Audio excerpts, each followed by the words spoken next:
Hold on.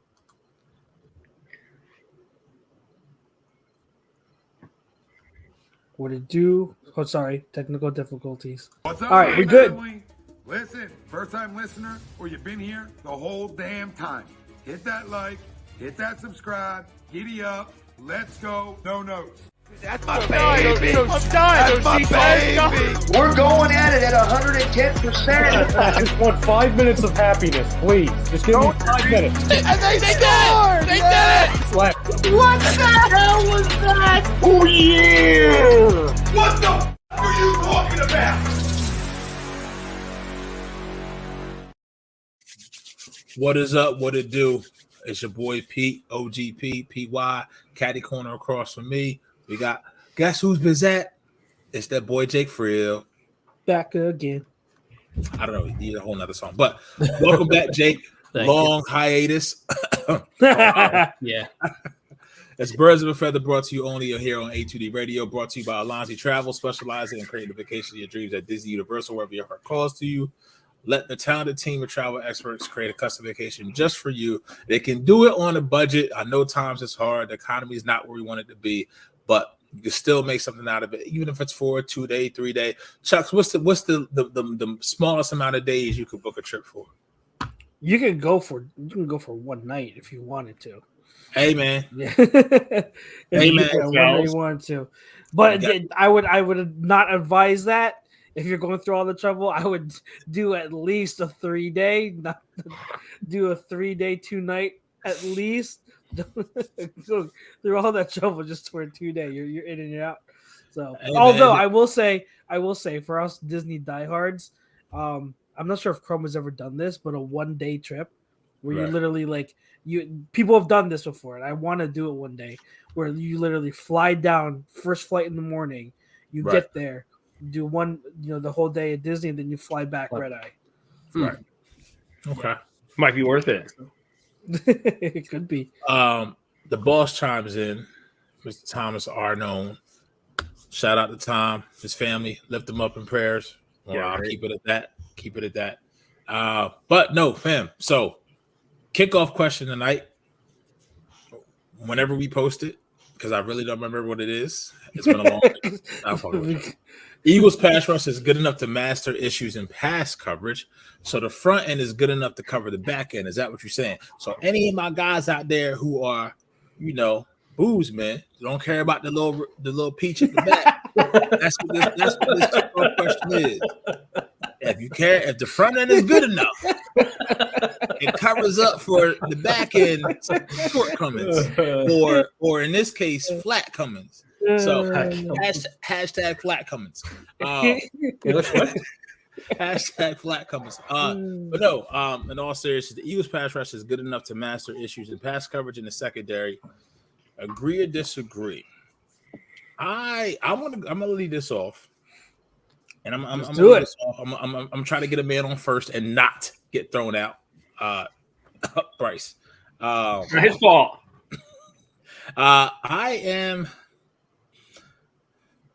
I'm going to disagree to this because I think out of the teams we played against and what we have on our upcoming schedule, we're going to need the secondary to make at least one play, maybe 2, maybe 3. I don't think you see it this week. I don't really know about next week. And next week's game is a big game, October 20th.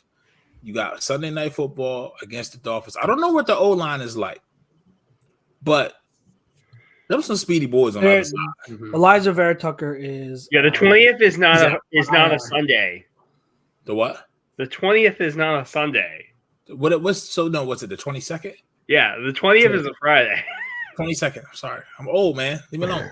I was about to say, I'm seeing Chris Tucker on the 18th, and I'm like, this math is not mathing. I got leap weeks in here, man. I wish there was a leap week sometimes. I wish we had 8 days in a week, bro. But no, in all seriousness, no, for real. I disagree to the point because I think out of the teams that we played against so far, the offenses haven't been able to take advantage of what we have in the secondary. And then now we're starting to face teams. I mean, you really look at it, Washington was able to do it somewhat, last Sunday. I mean, they went from putting up 3 points to 31 to what did they put up Thursday night? 21 or something like that. That team was just all over the place on offense. But they were fine, able to find some zones, and their O-line was able to hold up a little bit. But that's a division game. But you may have these interconference games, non-divisional games. That I mean, I'm just that October 22nd game. I don't know if the pass rush is going to be enough. Mm-hmm. I don't know. You're going to have to hit 2 and just hope you don't hold up. I'm sorry. I hate to say it, but I mean, because Miami? Are you sure it's a 22nd? It's the 22nd. It's week 7. It's next. Yeah, it's. I'm about to say it's Sunday Night Football next week. Mm-hmm. Okay, yeah. It's. I mixed the two because I thought we go. Great I thought show. we go Jets. I thought we go Jets and then Commanders and then Dolphins. No, but it's opposite. It's Jets, Dolphins and Commanders. Okay. Yeah. Mm-hmm.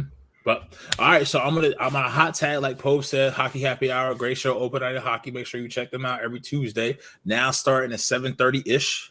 7:30-ish, around about that time. Just like we start at 9:30-ish. Yeah. Ish.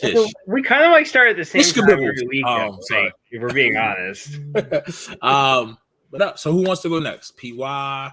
Let's play the Pokemon. Chucks, I choose you. Okay.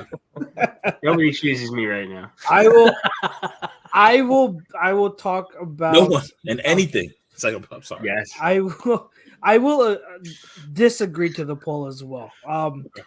I think that things could change because Bradley Roby here, he played well in the second half, so we kind of have to see how that plays out. But so far, so good. All right. Mm-hmm.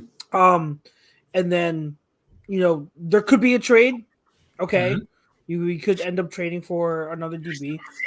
But as things stands right now, I do think coverage is going to be an issue. I think that what we've seen is when we're out in front and we get to have our D-line tee off on the opposing quarterbacks, yeah, we're dominant. That's when we get to dictate what we are going to do. Okay. But when all things are equal, we've had some troubles. And I want to give Slay and Bradbury the benefit of the doubt, but they haven't looked how they looked back in 2021. So far at least. Now I do want to believe that they're veterans, they'll get things back on track. They'll have better performances moving forward, but it is a concern even outside of them. It's more so like the contributing factor of both corners not playing to what we expected them to. The fact that Avonte Maddox is out, the fact that we only have one good safety right now, and Sidney Brown is still hurt. And even when he was healthy, he wasn't getting playing time. So accumulation of all of those put together, there are issues in pass coverage. Now, I will say to people's comments, I know Joe says, agree if the DBs press the receivers, disagree if we continue to play 7 yards off the field. Philly Sports with Big has a similar sentiment. Sure, in general, yes, but I would like to point out that the touchdown to Puka Nacua, Bradbury was in press coverage. Yeah, and I'm glad you said that. Who was a targeted DB on both touchdowns on Sunday? Bradbury. It was Bradbury. Yep. So again, it's not. Yes, there are certain circumstances where you do want them to press, but it's not a cure-all for everything. Playing press, just like the blitz is not a. Keith Hernandez. Right on schedule, guys. Got a blitz. We have lots of success with the blitz. Not against Stafford. No, thank you. Keith, I had no clue what you were watching because when we blitzed every single time, Stafford, in that first quarter, he picked us apart. That is exactly. And you know who leads the league in blitz percentage? Who? At 54%, the Minnesota Vikings. About to be a warehouse factory. Everything must go. The blitz, fire stuff. For whatever reason, the linebacker blitz with Morrow has been timely. That's been the most successful blitz for us because it's either a run blitz where you can stop the run and stuff it, create a loss play, loss of yards play, or it's been a sack. I think Morrow had 3 sacks in the Commanders game from the save. Yeah. Yep. He was blitzing different gaps, but it was the same similar play. So I get that. But once again, we gave up 14 points. You know what I mean? Like if you could give up 14 points in the league, even if it was both on Bradbury, it doesn't look cool, but we all know that this league is designed for offense. So we stopped blitzing. They are, and the thing is, we stopped blitzing after that first drive. We were like, okay, let's ease off the pedal. Yeah. So like, and I'm glad Desai did that. He made some really good adjustments, which contributed to the turnaround by the defense in the second half. So much credit to him, and we'll get into that later. But it's a blitz isn't the cure all. Press man isn't the cure all. There is no cure all for everything. It's a host of different things you got to do in certain situations. Okay. So I disagree to the poll. I hope we have the best pass rush in the league. We have arguably the best D line in the league right now. So I think the world of them. But the thing is, against better teams, and when I say better teams, I'm talking about the Niners. I'm talking about the Chiefs, who we face on our schedule too. We talk about the Bills. When we face them, and that's the bar we're setting for ourselves, because we are Super Bowl contenders. So our competition is them. How are we going to fare against those teams? When we play those teams, we may not be able to get into our script in the fourth quarter that we want to, where we can tee off. We may have to be in a close game and have to play them straight up. So it's one of those where against weaker teams, yes, we can get away with it. But when it comes down to it, I have concerns right now. But I do think there is hope for it to change. PY, we'll go to you next. I actually agree with the poll. I'm not as down as on the secondary as everyone else. I know Bradbury didn't play well in the first half, but I also think a lot of the secondary issues, especially at cornerback, has to do with the fact that half of the other people in the secondary haven't been able to play. Half of your linebackers have been up and hurt. Just as a defense as a whole, it's hurt. Unless you're talking about your pass rush has been one of the best in the league. If you're talking on base with it last year, you're 2 sacks off within your first 5 weeks, which is kind of crazy. Where you're trending right now is exactly where you want to trend, because Jalen Carter's going off, Hassan Reddick is picking up, and all your other guys are doing what they're supposed to be doing. If you're going to continuously get the pressures, hit the quarterback, get the sacks, do what you have to do, and just punch them in the mouth, you're going to be able to keep the opposing quarterbacks on the run, and you're going to help buy your secondary some time. You're going to be able to make some plays and the quarterbacks make stupid decisions that's going to result in interceptions or pick sixes or fumbles and things that are going to help your team. Even if your secondary is not playing lights out. We saw that all last year, where there were plays where Slay and Bradbury got beat, but because you're getting the constant pressure and you're getting dudes getting knocked on their butt every 5 minutes, they're playing scared. And like Sam Darnold used to say, I hear ghosts. I hear you to that point, PY, but then you have games where the opposing offense can neutralize the pass rush by quick game, by a lot of screens, and that's the difficult part. That's the tough part, where it's just the pass rush still needs time regardless. Regardless, it needs time to get there. So that's what I'm worried about, is there are ways to scheme around and avoid the Eagles and neutralize the Eagles pass rush. And that's why I think the coverage has to be better than what it's been. All right. Well, welcome back, Mr. Cotter. Appreciate it. It's all you. But no, I'm going to go with Pete on this one. I'm going to disagree also. Now, again, it's subject to change, right? Depending on how we do in the Dolphins game, because I think everyone has that circled on their calendar as far as a true test for the secondary. But like everyone said, the defensive line's fantastic. But again, I think you can't really take this coming game against the Jets as like a what's the word I'm looking for? Kind of like an example of what the secondary can be, because I don't think anyone here is scared of Zach Wilson or the Jets offense. Yeah, he's no Matt Stafford. Yeah, no. So show him some respect. If you want to talk about a game where the D-line will more than likely eat, I think it's going to be this upcoming game on Sunday against the Jets, and we'll get more into that later. But it's going to be a real test come the Miami game, and that's going to be the one at least I have circled as far as a test on the secondary, because Tyreek Hill's always given us issues, and then you have Jalen Waddle on the other side. And I mean, Tua has been fantastic so far this year. So, we'll see. We'll see how it goes. Now, if the secondary somehow shuts them down, then it's just we're going to be walking around with our chest puffed out.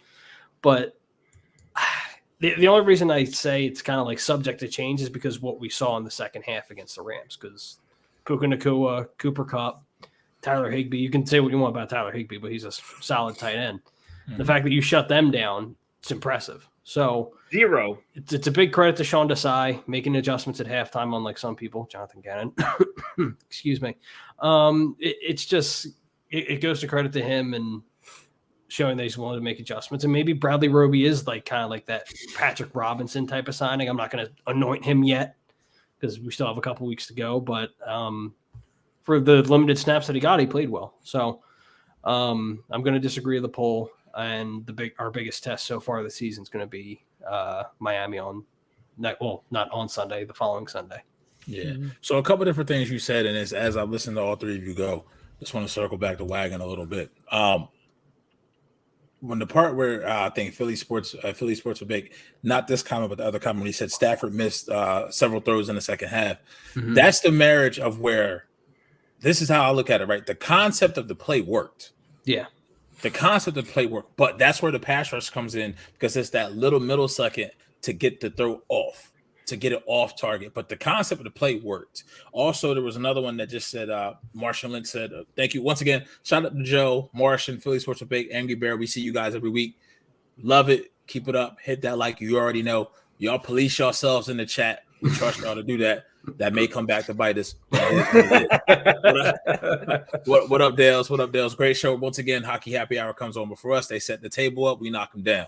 I will say this, though, and you said it so well, Jake, in the second half. I think this isn't going to be personnel-based with this team. Yep. The game plan has to be on point, but as Chucks knows, as PY probably knows a little bit, not only the game plan has to be on point, it has to be the right game plan. We have to execute. And those trade-offs and those pass-offs, like Martian says, the bunch formation motions, that's the kryptonite for this secondary. I don't know any secondary in the league that can really, if the play is truly, if an offensive play is truly designed well, I don't give a shit what you do. It's going to work. Yep. It's going to work. Like, I don't think Dallas' secondary, what it may not be the greatest without Trayvon Diggs, that George Kittle play, that second touchdown, there's nothing you can do. Nothing you can do. You just got caught with your hand in the cookie jar at some position. And once again, it's 11 on 11. And all it takes, especially in the secondary, all it takes is one to not execute, and that's a big play for everybody, right? So for this defense, against a team like the Dolphins, against the better teams in the league, their game plan is going to have to be sound, and their execution is going to have to be sound. So the game plan, that's on the side. The execution, that's going to come on the players on the field. I think with Roby, from what we saw, somewhat may be okay. But between Slay and Bradbury, they have to figure it out. Once again, Slay still plays off because he knows Slay got that little Asante Samuel in him, but he's a little bit bigger. He's a little bit more physical, right? It doesn't have as good as hands. I'm sorry, Slay. I love you. No.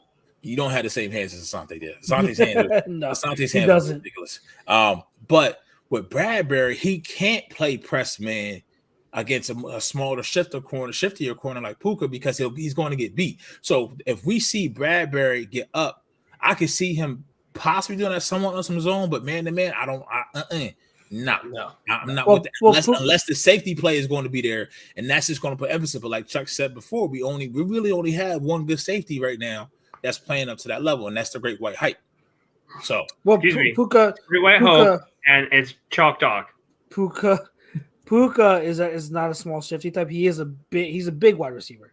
Right. He's a big receiver. He's 6'2". So he's like Is he 6'2"? Yeah. He like doesn't a big look possession He receiver. doesn't look 6'2" at all. Wow. But Bradbury is big for his size too. Like he's a taller corner, so he needs to be able to. But who's pay faster? you this money? Who's faster? I don't. To be honest, I don't know because Puka's not as fast as or faster than Bradbury. Bradbury's been in the league what now? 7 years? No. You could be right. I don't know. I haven't seen Bradbury run in a straight line. Like you do. It's usually behind people. That's the problem.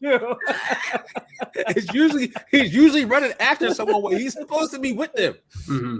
Oh my god!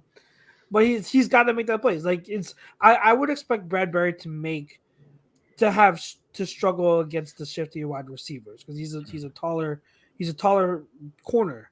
Mm-hmm. Against the bigger guys are supposed to be where he more so excels. Now Puka's Puka, okay? Kakuda Matata. He's Puka. So like yeah, he's really good. So he's not just some like jag. So I get that. But regardless, we paid you for a reason. You've got to be able to make that play. And if everyone's screaming for press coverage, you get beat. Like it's hard to make that case. Mm-hmm. You missed. So, no, very well said. I ask you this, right? I'll pose this question because we're still with the kickoff question on the defense. We'll keep the focus there before we transition to the offense, right? Right now, we've seen it. I think Joe Horskowski, he put a laundry list of names. It was either him or Angry Bear. Somebody did of all the players that may be available on this list. So what's of utmost importance? What are you doing here? Who out of who we have? Let's just take the three, right? Let's take the back five: Roby, Slay, Bradbury, Blankenship. So I don't know. I think that just answered your question. So like on this list, right? But here's the thing: safety. Because I think at corner, if you had better safety play, I don't know if I would make a change at corner. Mm-hmm. Like, I don't know if I bring another corner now with Roby. Maybe Maybe you get Sertain. Maybe that's a whole different. Here's the problem. Then at that point, that's all well and good now to get you a ring. Now you can't sustain that shit because everybody's got to get paid. Now maybe a little easier to pay Sertain because at that point he'll be the only corner that you really need to devote money into because Slay and Bradbury already got theirs. But you already can tell with Devontae on the other side, they're gonna have to make a decision. Yeah, you can't trade for let me say this: you can trade for Sertain. You can. Okay, you can absolutely can. However, it's not as easy as like you get into a conundrum too. Where do you guys remember the Dream Team? Obviously. Yeah. Do you remember when we had Nnamdi. Asante Samuel, and then we signed Nnamdi and we signed DRC. Traded and for everyone's DRC. like, you traded for DRC. And everyone was like, oh, this group is going to be insane. Did not work right? out. Yeah, it that was just a bunch of And dudes. why didn't it work out? Because a large part is because they play differently from each other. And they weren't you have to be able to scheme things up, and they did not fit. There's no way you can make them all fit on the field. They were all outside corners. So like it's similar to here. Like, did we not just go off of a week where we did not want Bradbury in the slot anymore? Yeah, well, if you have Sertain come here, who's going to play the slot? Right. There's only 2 outside spots, guys. Like, you're going to move Slay, you're going to move Bradbury back, you're going to put Sertain. Like, it would be a great problem to have, but let's not dismiss the fact that it would be a problem. It's a conundrum. I think we make a move more than corner. And you have to consider it's a problem you would create and have to address by also giving up a crap ton to right. Yeah. Okay. So he's like one of the best corners in the league. Like, it's just not going to be given away. It's a top 2 corner in the league. You have to give up a lot. So that's where, do you want an Xavier McKinney? Could he be different? But that's also a division rival who knows that you want him. Yeah. The only other safety on here that out of Joe's list is Buddha. I keep seeing this name come up, Justin Simmons over there in Denver. I like Justin Simmons. Jeremy Chin's another one too. Yep. Last year was a very Howie Roseman type of deal. I'm gonna give you a sleeper one. He's a bigger corner, but Kyle Duggar too. New England ain't playing for shit. Yep. Kyle Duggar's a good name. Yeah. So I actually had 3 trades because I've seen some people talk about it, and I think it could kind of make sense. Are you the trade machine? Yes, I'm totally the trade machine. Where's Brodo? Where's Brodo? Right. Someone's coming for his title. No, I would send just because I hate him, and I tried to tell you all about Quez. I tried so hard. No, we never mind. I'm not gonna get into it. We're not gonna get into this. Yeah. Go ahead. Trade his bum butt over to Carolina. Go get me anything for him, like because they need. Was Reich here when Watkins was drafted? No, he was not. No, Then I don't see you can't try to sell a commodity that you don't want. Yeah, they need wide receivers. They need wide receiver help. You can just be like, he's fast, man. Look how fast he is. PY, if you just called him bum butt, do you really think you're trying to sell? You're trying to sell a bum butt to a team and try to convince one man's trash is another man's treasure. So it's not as easy as you. No, I mean.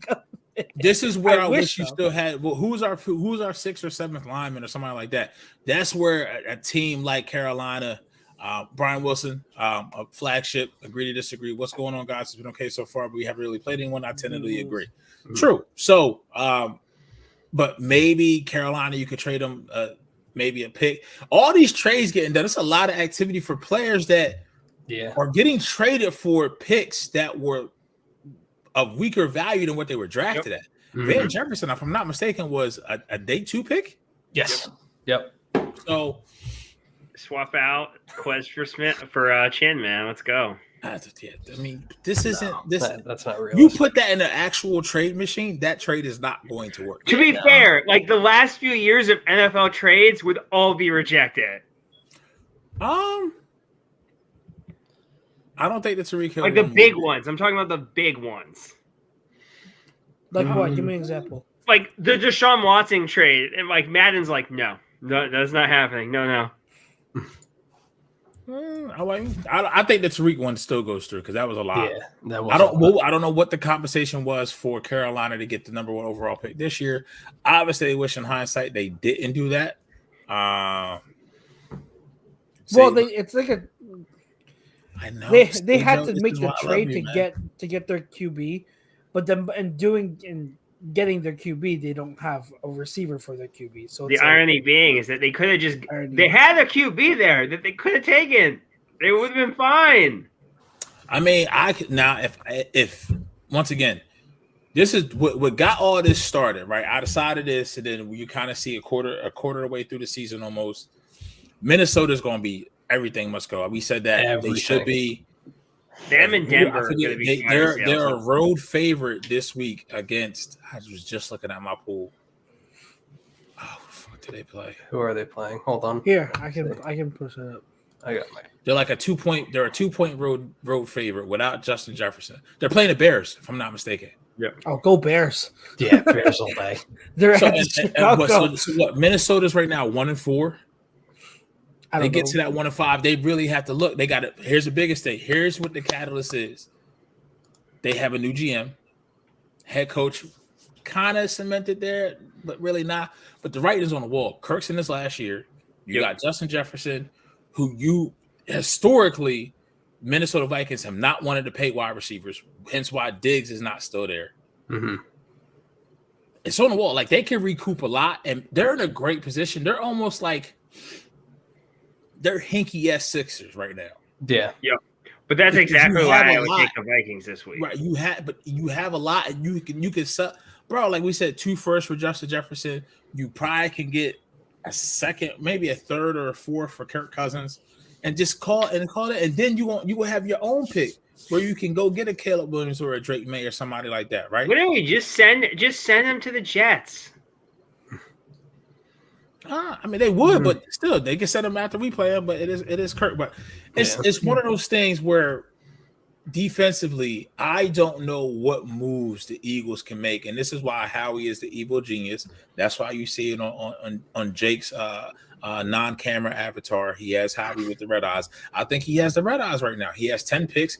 He's definitely out there with the binoculars looking and scoping around, and he has somebody in his crosshairs or a couple players, and he may pull off a move, but that move needs to be for a safety, and it may be for a safety that Joe doesn't have on his list. But I truly like Kyle Duggar, different. Different type of safety, a thumper. That way Reed can just really go out and be that freelance and let him do what he wants to do because his hands is half decent. Yep. You know what I mean? Now, could Sidney do that when he comes back? We would all love for that. That's the easiest answer for Sidney to be it. But what he has, like a hip contusion or something like that? Something with a hip. Yeah, and listen, that hip stuff can linger, bro. Yeah. So, but that also comes from what's up, Don Don? That also can come from flying around in his style of play. If I'm not mistaken, I think he got injured on a kickoff or special teams play or something like that. Something like that. He speared someone and he got hurt. How do you spear someone head first and hurt your hip? No, I have no idea. I was amazed when I saw it. Oh my god! I thought it was on the pass breakup he had on the PBU. Okay, Just watch that's Edge. That's what I he thought. does it. Okay, but no, I mean, I definitely think we need help more at the safety position. I think the linebackers been maintaining. We got some good news today. The Kobe Dean's been designated from the IR. So, but is that open up a 21-day window for him to come back? Yep. Yeah. 21-day window for him to come back. So maybe next week the Dolphins game. I don't think you'll see him in the Jets game. But more Cunningham, the last couple games. I know the first 3 games of the year he probably was the standout. And then these last 2 games, maybe not so much. Maybe teams are just finding a way to put him in a weak position. But he's good in the run game, and that's about it. Well, let's be honest. And to Ryan's point here, let's be honest. Yeah, all of our linebackers are good in the run game, but not so much in coverage. No, I don't think Morrow is awful in pass coverage. I think he's decent. He's not good in coverage. Again, I will say none of our linebackers are good in coverage. That's where maybe we can get TJ Edwards back. No, don't want that either. But that's where somebody like if you're looking at that, somebody who could play that hybrid, Buddha, Jeremy Chin, Kyle Duggar. Those are your 3. Those are your 3. Jeremy Chin, I swear, I think Chucks would just. It would be. So who has the bigger fire sale? Oh my god, the Bears. It's like the Broncos. Well, no, I don't think the Bears are on fire. The Bears, I'm telling you, the Bears are about to go on a nice little 2-3 game winning streak. I don't think so. The last 3 weeks, what did they put up against the Broncos? 28, something like that. Yeah, and they lost. What are the 2 teams in the NFL who give up the most points right now? Can you name me those teams? Probably the Broncos and the Commanders. There you go. Yeah, and the big reason was because they played the Bears, and they playing the Bears probably had a part to do with it. They're still gonna beat the Vikings. So that's two wins in a row. Are they? Is that a guarantee? I can't bet you right now because I don't want to. We all know PY has an agenda. So of course. So here's the thing. No, I don't. You seem to think I do. I'm just honest with you, and you just don't want to handle it. Yeah. Okay. You have an agenda. I don't need to have an agenda. He's already shown me he's not good. To what my point was about the linebackers, the linebackers and safeties. Yeah, like Pete, you're spot on. Like the thing about like Doug, I would rather have Chin. Now, like they're both similar molds, but they're kind of like hybrid linebackers. But I believe Chin has more range and coverage than Duggar does. But ideally, I would want a Simmons or a Buddha over either of them. And I hate saying that because you guys. Then you got to pay them, huh? Then you got to pay them. You got to pay them. And didn't Simmons sign a contract extension though? Yes. Yeah. But he's under contract, but Buddha is a tradable contract, I believe. Jake, if you want to bring up the numbers for Justin Simmons. Justin Simmons, he'd be making, because I just looked at it, he'd be making $14 million this year and next year. That's not a lot. That's not too bad. So like for this year and next year. Yeah, let me just double check. Is that it? Like it's not a longer. No, because I know after next season he's an unrestricted free agent. So that's not. Remember, you're going to have a crap ton of money to play with next year. It's not a long contract. He's on the books for this year and next year. Like, I think either one makes sense because what you want is you want someone who has that. who has the interchangeability with Blankenship, and Blankenship can he's shown he can do both. He's good in run support and he's good in coverage, but you need someone to be able to do that because we play so much of the two high safeties. You need someone who can do both. So you need a Justin Simmons who's not going to be a liability back. And this whole conversation is about coverage. Like I need to shore up coverage. I don't need more run support. We have that in the linebackers. We have that in our D line. I need someone on the back end who can help erase mistakes on that back end by our corners when they get beat. So he's making 14.4 this year, and then he's making 14.5 next year, which for this year would be a cap hit of 18.1, and then next year it'd be 18.2. But the Broncos would probably take a little bit off. Yeah, I don't know. I don't know what they'll do. Is there a potential out in that contract? Does it say? Let me see. It says Spot Rack usually will say if there's a potential out. Yeah, let me see. So I wonder while he's doing that, I'm gonna look up Buddha's. The potential outs after this year. But if you were to trade for him, you could get out. You could cover him, and he'd be only a 3.75 dead cap hit. Okay. Yeah. So that is very that is Roseman type of deal. It makes sense. You have that potential out right there. Hopefully, we have a better trade deadline than last year. Yeah, we didn't have much what? last year. Huh? What are you talking about? You made it to the Super Bowl. What do you? I'm just saying. I'm hoping we get a better impact player than we did last year. Are you talking about when they traded for Robert Quinn? Yes, they traded a fourth-round pick for Robert Quinn. So I would phrase that in this fashion: that I hope we trade for a player that has more of an impact. You said a blanket statement is I hope we have a better trade deadline than last year. Which that was a bad trade deadline. Tell me how we I'm made wrong. more than just that trade, didn't we? He wasn't the only trade we made. That's the only trade we made to the deadline. Okay. No, that was it. I have no comment. I just want to say it for the guy. What do you want? I would have worded it differently. That's all I'm saying. I think the process last year was fine. It just sucked. It didn't work out. But I don't blame Howie. This close to CMC. Just saying, this close. So Dynasty brings up a great point in this too. So we need someone on the last year of the deal so that we can start Brown next year. Next year, me personally, I wouldn't make the move so Brown can take his lumps. Now, so we're set for the next 5 years. That's a valid point. So if you look at that, is Buddha on the last year of his deal? I don't think so. But yes, we can look it up. I love Sydney. This is his last year of his deal. Is it really? Really excited. He has no guarantee money in 2024. Ooh. He is a free agent after this year. However, and he's 27 years old. If I can get me Justin Simmons, I'm gonna go get me Justin Simmons. Yeah, I'll take Justin Simmons. Like no offense to Sid, I think he's gonna be a really good player. He's not Justin Simmons. Not yet. How old is Simmons? 24, 26? 20. Hold on. He is 29. Oh, he's that much older than Buddha? Yeah, he's 29. I mean, that makes sense because he did get the I'll test. take either or. No, yeah, I'm fine with either or. I'm not gonna between Chin and Simmons. I think those are like the ideal, right? The ideal guys we'd love to get because you could blitz Chin. Chin got hands. Chin should have been here anyway. There's so many players. If we, I love Hurts. But then if we drafted Chin, we wouldn't have Hurts. Yeah, we wouldn't have Hurts. That's the only. I'll just throw this out there because everyone's always talking about who we need to get. If you think you know where how he's going, you don't. You don't. That's why I said nobody. I think he trades for somebody that we have not mentioned on this on here at all. I swear to God, please don't. Please don't. That would be so funny. Like I'm not getting into this. Get rid of Rashad Penny. That would be a great. That would be a neat combo. No, it would not be a neat combo. Henry is not a fit here. No, he's not a fit. He's Pro not fan talk. Howie Roseman. You know what? Here's my stance at this point. If Howie Roseman, I know he ain't talking.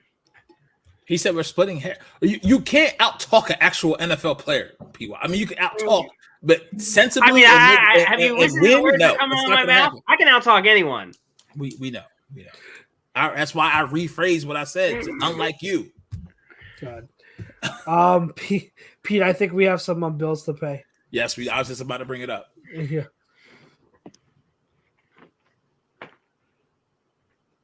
Hold on. Are we doing the commercial or are we doing the read? No, we are doing the commercial. Okay, all right. These messages. Here we go. Royal Billiard and Recreation, proudly celebrating 40 years and our new, bigger showroom. Twice the size and twice the fun. More pool tables by Olhausen. More dartboard sets, including custom reclaimed backboards. More bar and kitchen stools that can change a room. And more bars, including pre-built and custom. Hot tubs, skee ball, shuffleboard, outdoor, and fun. Royal Billiard and Recreation, your ultimate game room store. Now located on Bethlehem Pike in Colmar.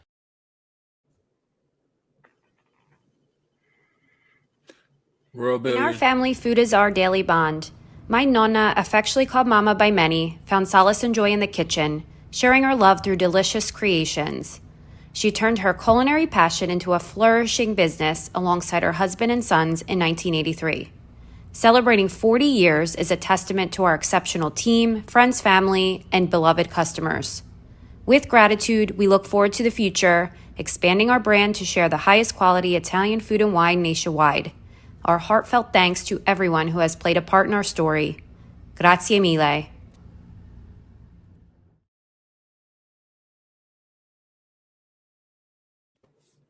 Shout out to Carlino's, one of the newest sponsors here at A2D Radio at Ardmore, PA. Catch them there this Thursday, 5 to 6 p.m. Urban Fryer, Hollis Thomas, your boy Chrome, the boy Ralph, A2D will be in the building on site. Come show some love to A2D and Carlino's and the vetted boys, okay? So I want to take it to the offense real quick. I know we dabble so much in the defense. Well, we've talked so much about the offense past few weeks, so here's the difference. I think the offense is on the same par as it was last year as far as moving the ball inside the 25s. Mm-hmm. Yep. They got to figure it out in the red zone. Yep. What, you mean that 27th ranked red zone's not doing it for you? No, not at all, sir. You mean 1 out of 6 with Kenny Gainwell runs isn't doing it for you? No. Would it do it for you? No, it's not doing it for me. It is not. Like, I don't like. I'm sitting in the bar watching the game, and he gets another run, and I'm just like, I don't get. Does Kenny Gainwell have news of Brian Johnson? Like, what is going on? Like, how does he get in the end zone all the time? They like him. You probably know the reason why to this, and I think Jake knows too. If it's not at the forefront of his mind, it will be once we say it.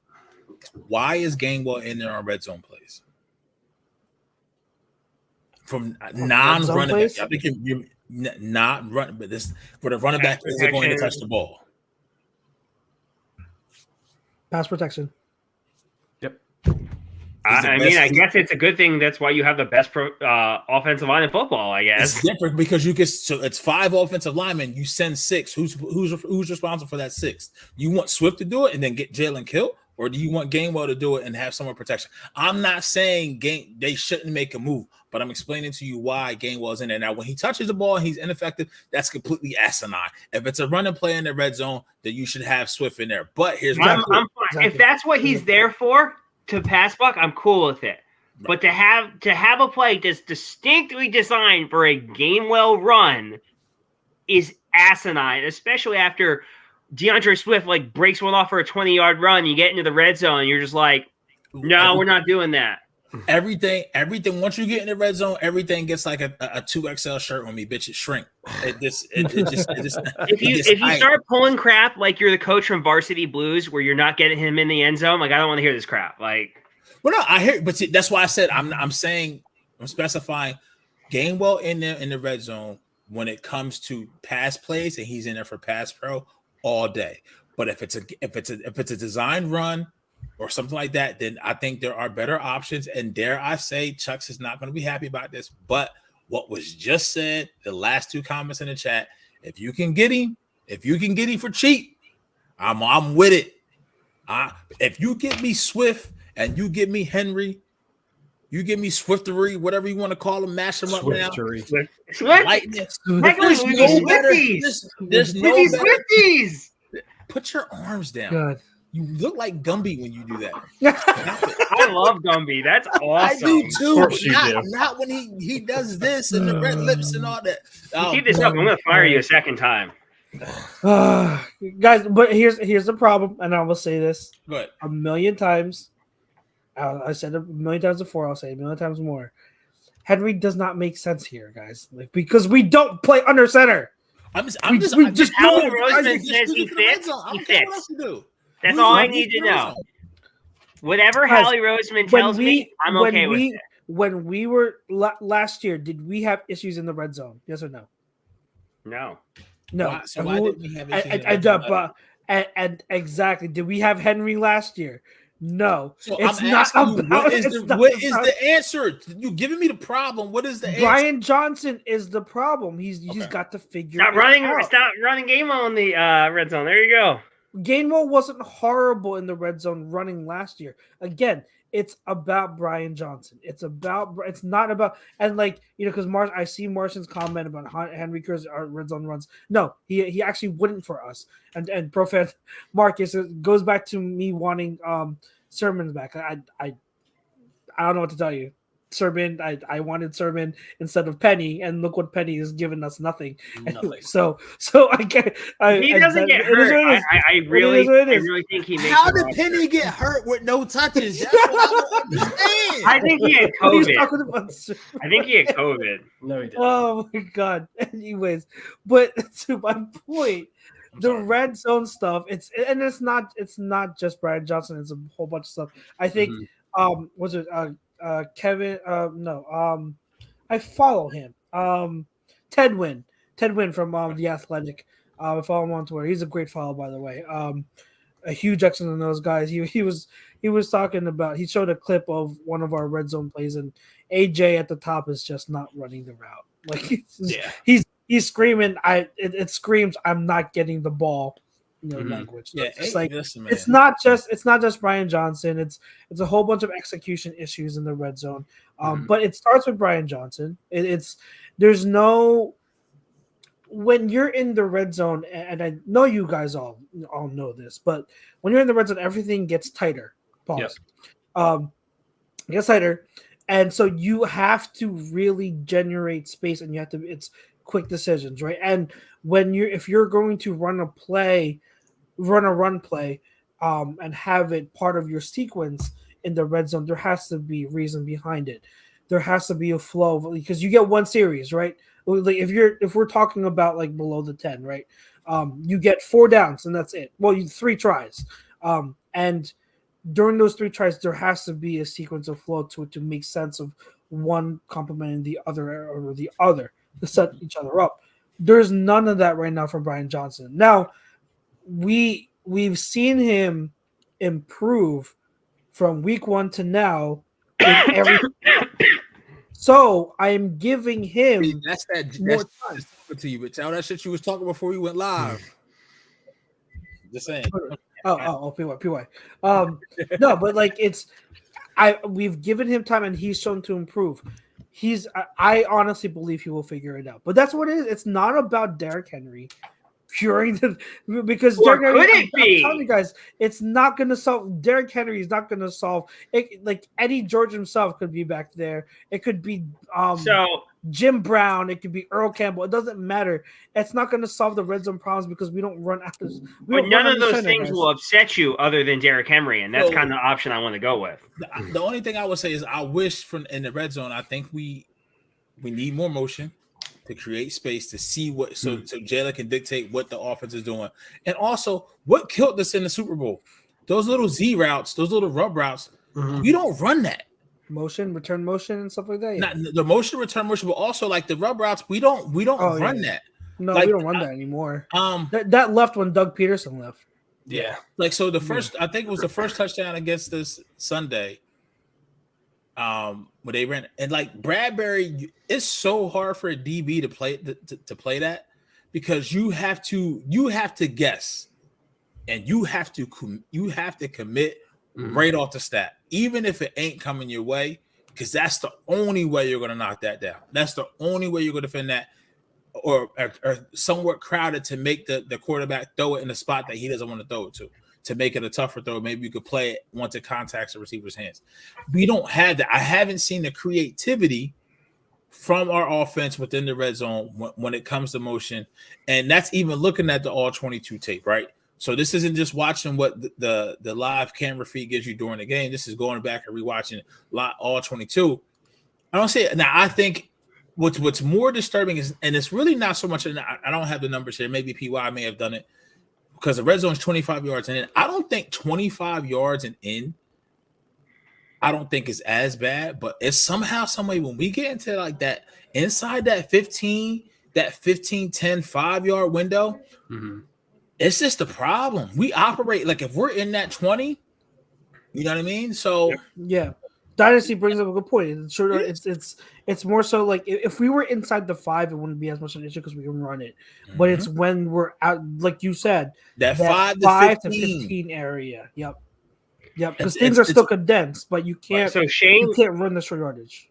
So Shane Huff put out, I'm pretty sure it was him, was a tweet like comparing like red zone offenses with us. With with Gainwell, we're 1 out of 6. With Swift, we're 6 out of 9. And I'm just like, we have less motion than the white wedding reception. That's so wrong. It's so right too. I can't. You gotta have a strobe light. You gotta have a strobe light. A strobe light, y'all all right. Yeah, you know strobe light. Strobe lights to Steven. You can just put in the electric slide. We're all fine. Like, the one thing we can do. Okay. Now, finish your thought before Martian sidetracked us all. Yeah. Right. Well, that's like the whole point is that, like, for whatever reason, like, when we're using Kenny Gainwell in pass protection, it makes a lot of sense. But, like, running him doesn't do anything for me, especially when Swift is showing he's very effective in the red zone, and just not going to him just doesn't make any sense to me. Like, another play that doesn't make any sense to me is any form of Quez Watkins in motion or screens. If I ever see Quez is still getting run over Zacchaeus. I don't know. Zacchaeus is better. He's literally better. Don't even get me started. Oh my god. What? Oh, Jesus. I need it. Once that joke comes on, it's Stop talking about Pete's Uncle Joe like that, man. I hate that song so much. Technically, it's an Uncle Jim. I can't stand that song. But so I remember times last year, like, all right, go back to the NFC Championship game, right? Miles Sanders went in untouched for 2 touchdowns. What is happening? What is happening right now? So you say you can follow directions, Joe. So you said in the words of Undercover Brother, there's no altercation overload, man. Too much white for one brother to handle. And then it's too much white for one brother to handle. You refer to yourself as a brother. Please tell me you just did. That's the line from the movie, man. Okay. What movie? I mean, Undercover Brother with Eddie Griffin. Oh, wow. PY, you may be invited to the cookout, man. You may be invited to the cookout. I've been there a time or two. Just don't bring that. Just don't bring that. No, I'm going to bring name brand stuff, so that's why I'm allowed. He said he got the good sodas. Yes, I'm going to bring actual Coca-Cola instead of like our off-brand's better. Off-brand's better. Says no one. It tastes the same with the first 30 minutes, but then once that bitch go flat, it's a wrap. As someone who's never been invited to the cookout. Oh man. All right, let's get this trade back on the track, man. So I remember last year NFC Championship game, Miles Sanders went in for 2 touchdowns untouched. So there was points last year where we ran in from like 10 yards out with running touchdowns. Mm-hmm. Not seeing that this year. I don't know if it's how we're being played or something. Something is a key where it's just not there. The opportunities are there because we were 2 for 5 this past Sunday. So Jake Elliott, he's a fantasy football stud right now because he's getting so many field goal opportunities versus last year. They were cashing in those for touchdowns, right? So football leagues have kickers. So you're there 5 trips to the red zone on average per game, and you're not cashing in. So they have to figure that out along, like we said, in order for this team to for the most part, there's a lot of similarities to last year through 5 games. Like P.Y. said, with the 2 sacks being shot or at the pace they were at last year. But also on the offense, it's the same too. It's just the fine-tuned things and the niche things and the nuances. They just have to figure that out, whether it could be somebody not executing. I mean, we never seen Jason Kelsey as animated as he was on the sidelines like he was this past Sunday, because he knows like there's something off. And when you have an all-timer who's going into the Eagle Ring of Fame and probably is a first ballot Hall of Famer, when you have somebody like that who's not satisfied with their expectation, that's why I think this team is just built different. They know they have unfinished business, and that's why I mean, when it comes to what they're going to do at the trade deadline, that's why I can't believe I'm saying this. I have full trust in Howie. Why? Yep. That's where it's just come out my mouth. Like literally anyone he could trade for, even if I wouldn't like the move, I'd be like, okay, well, you've earned it. Yeah. I mean, I full trust from the standpoint. If he feels like Derrick Henry will help this team, by all means, go get it. I would love to see. I don't trust that. I'm sorry, you're not Howie Roseman. You don't get a say. No, I would love to see AJ closer, maybe maybe even in the trip set in the red zone where you're maybe in that 15 or 20 yard window, and then you still run it, and you could put AJ in the mode to get him engaged. AJ has to be engaged in the play, even if the play isn't coming to him. But if he's a blocker and he's going to get some type of action to his side, maybe he may be more engaged. So we'll see. Call every man downfield and rubber outs down there for the fear of it kills our short yardage play selection. That's the difference between this year and last year. We got called for so much. That is true because they run it like shit. Where other you go look at Sean McVay's and San Francisco 49ers wide receivers run the rubber routes. That has to be coaching throughout. You know what I mean? Whether it comes from the wide receivers coach or just from even up above that, it has to be cleaner. And you really don't need to be that close together to do it. You can create more space. They could be further apart, But with all that being said, I will say this: Jalen Hurts, best complete game. Yep. Through the season so far. The throw in the second half, end of the first half, the first touchdown throw to Goedert, my man was dropping some dimes, not Daniel, because he's not a counterfeit dime like Dan number 10 and what's Daniel Jones number 6, some shit, whatever it is in New York. Double zero. I think it's 10. Who cares what Daniel Jones' number but no, is? Jalen best overall game. He did still miss some throws, but man, those were some high level throws. And the catch, like I said, the end of the first half with AJ running, and guess what he was getting? He was getting blocking down the field. So I wish he would do that for other people. So, just saying. Love you, Arthur. Devontae, please. Yeah, but I mean, any other takeaways before we get into the dreaded? You know what? You mean the best segment on around today? Well, I do know that. I know we pile on, a lot of people have been piling on Gainwell and everything like that, but I will say, and I posted a breakdown of it on Twitter, that one play he had on 3rd and 6, where he was pass blocking and then he leaked out and then broke that tackle, that was a huge play. So like things like that, plays like that are why Gainwell definitely deserves to be that.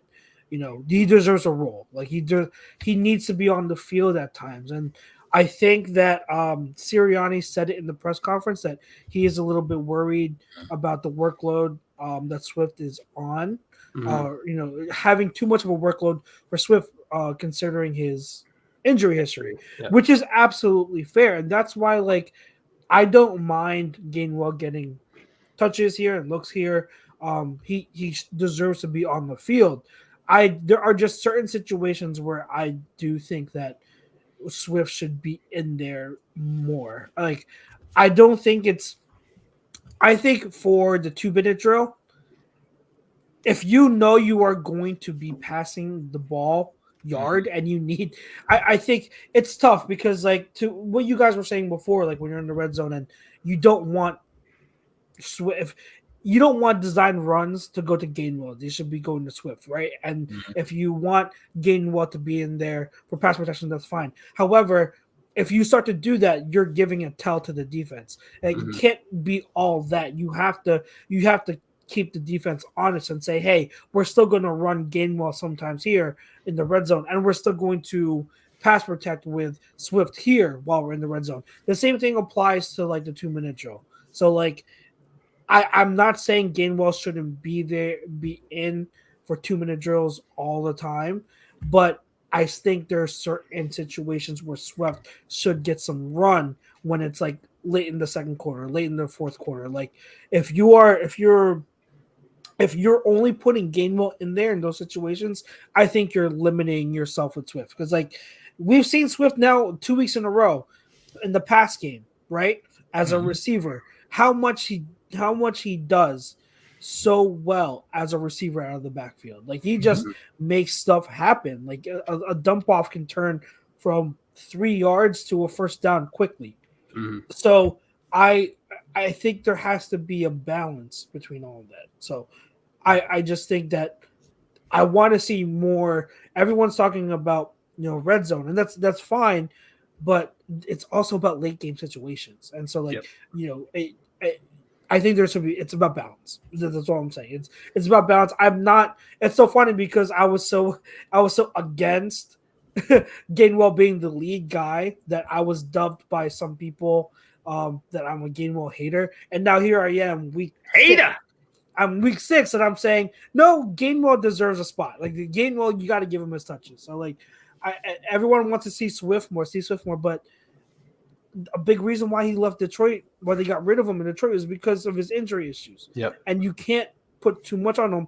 We want him to be healthy for the postseason. So you've got to be able to manage, and it's a fine line. I understand that, but you've got to be able to manage his touches well. So that's why it should be a good balance between, like, get him his like 15 touches a game, and everything else can go to Gainwell. And if you want to sprinkle Scott in here and there, go ahead, sprinkle Scott in. But yeah, twice a year.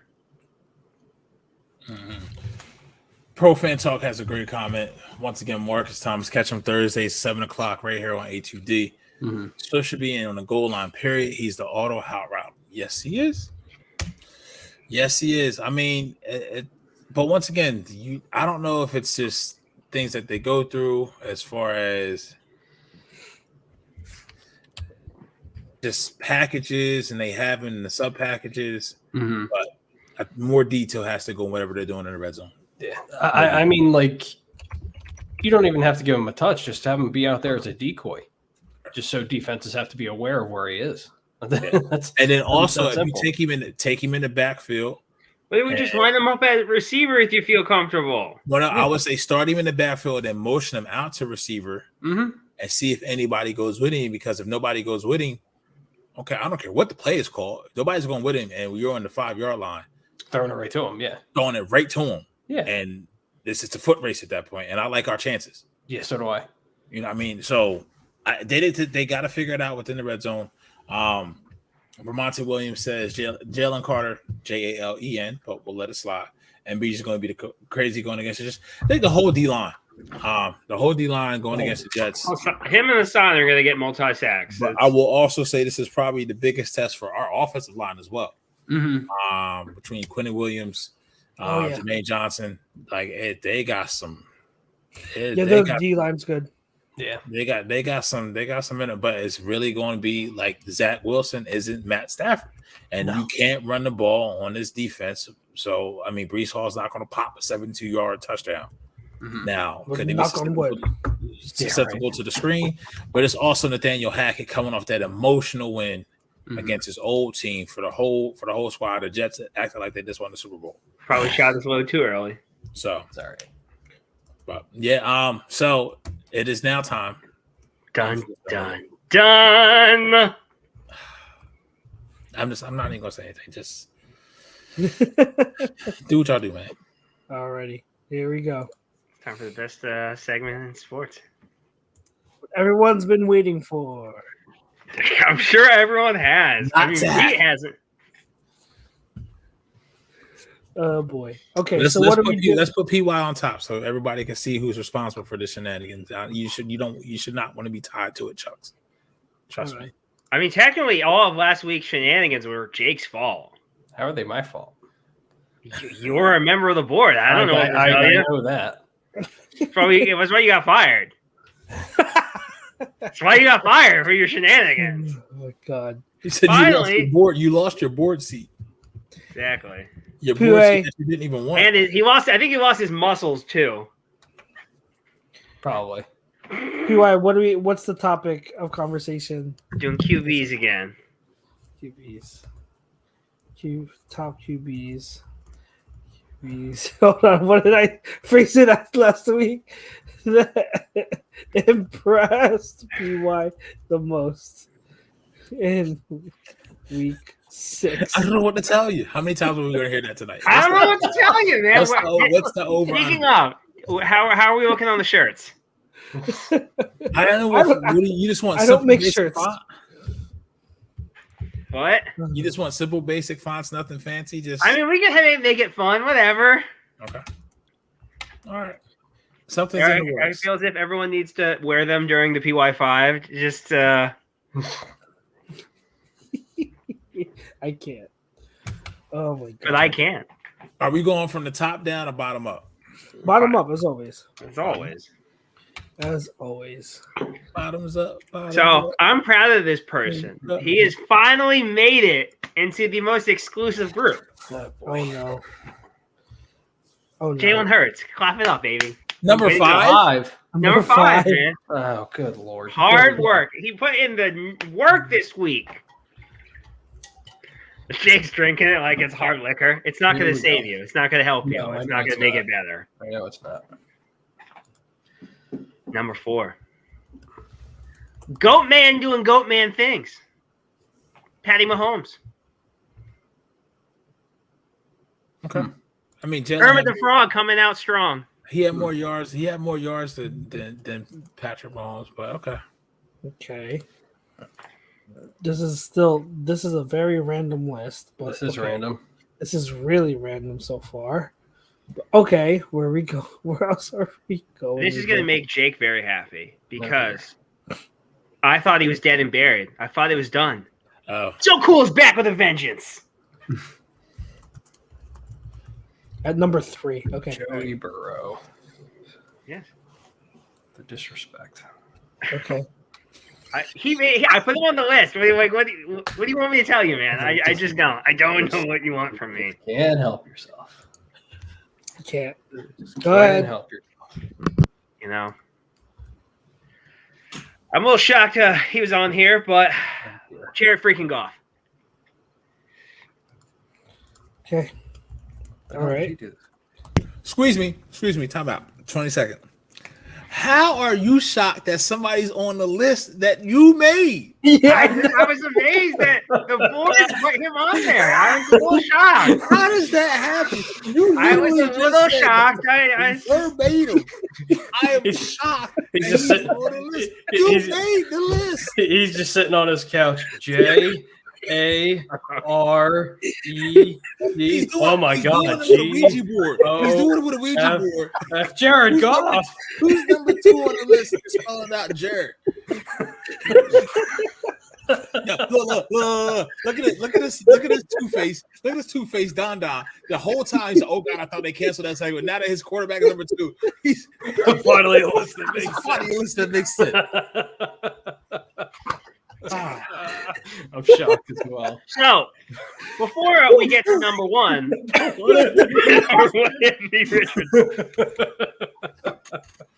you know who won't be at number 1? Justin Fields, because he is disqualified for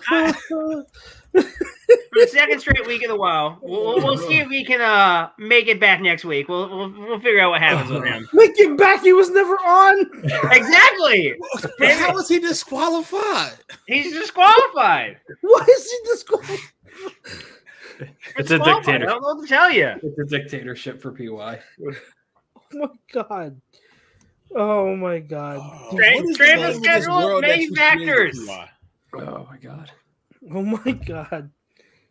There's only one person that could make it onto this list.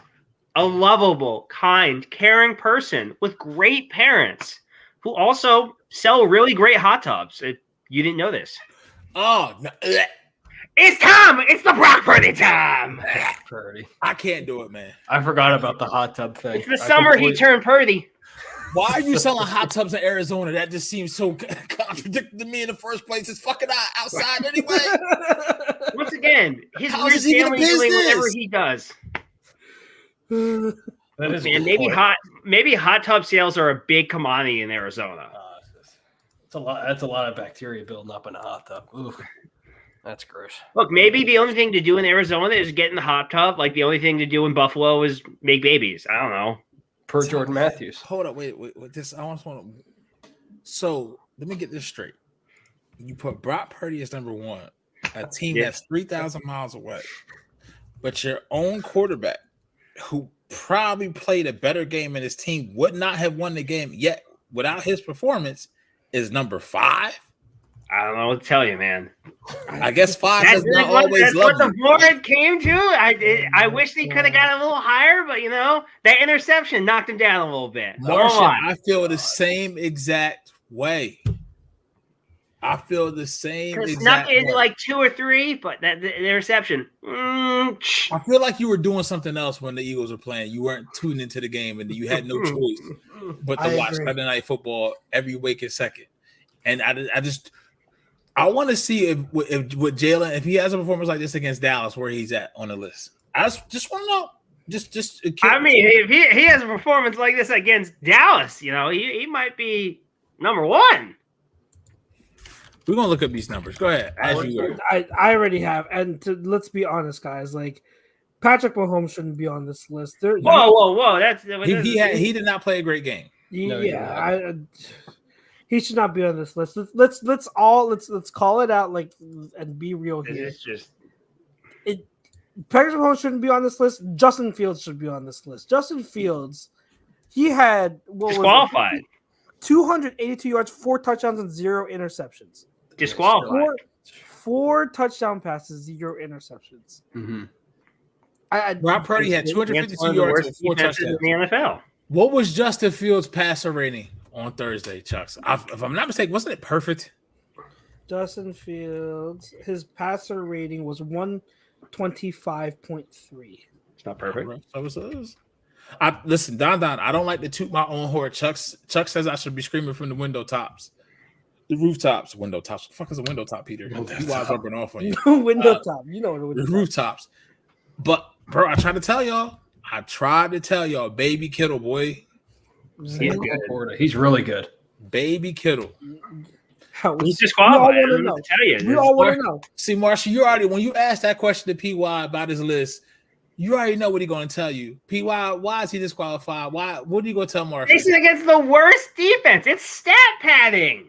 It's just not fair. What I thought you were going to say. You had the prime opportunity to say, I don't know what to tell you, but no. I don't know what to tell you. It's just not fair. You can't say that.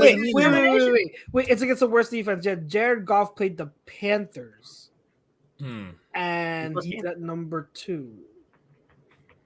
I mean, I think Don would agree with me. He played a great game. Ask Don who we'd rather have a quarterback, Jared Goff or Justin Fields. Don, you on the spot right now. I would argue with the guy who's not like 5 and 45.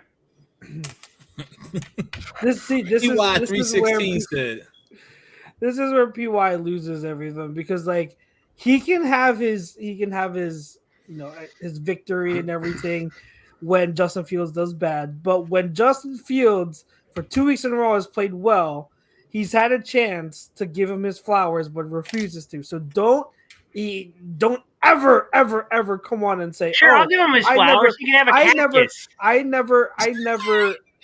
admit when I'm wrong. I'm gonna admit when I'm wrong. PY can never say that, because this is proof that he doesn't admit that he's wrong. Well, why would I have to admit I was wrong when I was right? Like,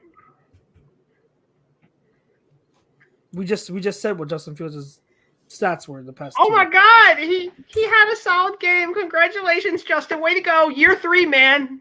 Doing all right.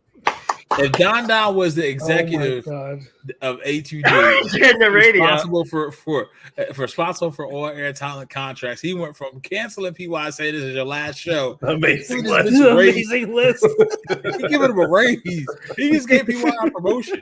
You know what? I want a T-shirt. I want a No Agenda Radio T-shirt for me as well. Oh, there's an agenda. There is definitely an agenda because Justin Fields. There is no. I want that as a shirt so I can wear that. No agenda radio. God, it would be false. It's a 100% factual statement. On the back, it should say "just playing." No agenda radio. No, it's on the back. On the back, it says, "I don't know what to tell you." Exactly. Once again, the two big slogans. No agenda radio is great moving forward. We're gonna stick with that. This guy is on every week. That's gonna be a start. Welcome to the start of the No Agenda Radio, sponsored by PY's 5. You don't look like the villain.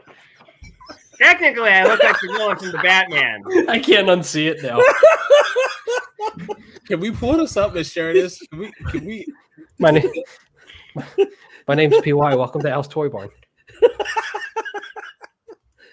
I'd work there at this point. Giant chicken suit and all. Hold on. You got it. I can't. I think I got more hair than he does, and better facial hair as well. And I'm probably skinnier. Hold on. Where is it? I haven't done this in a while. Your parents just said the hell with it. Just filled the bottle with lead paint, didn't they?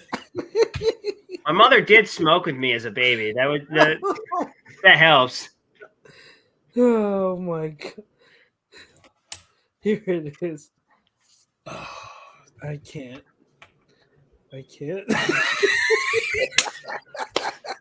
How big Wiggins?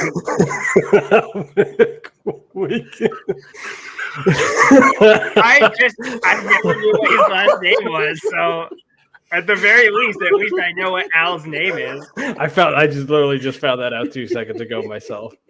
That sounds like something you would come up with. PY, but that's probably PY's AOL chat name. MySpace chat name.